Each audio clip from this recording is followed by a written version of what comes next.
पन्हाळा तालुक्याच्या पूर्व भागात सर्वात मोठी यात्रा माले गावात भरते।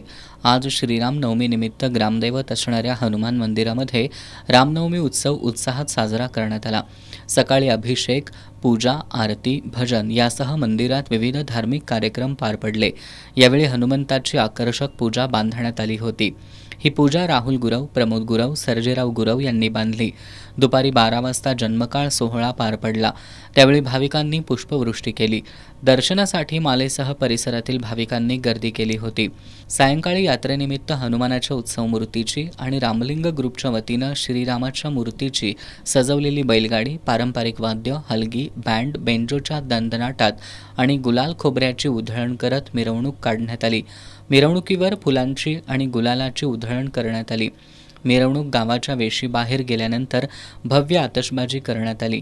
ग्रामपंचायत आणि गावातील तरुण मंडळांनी यात्रेचं नियोजन केलं।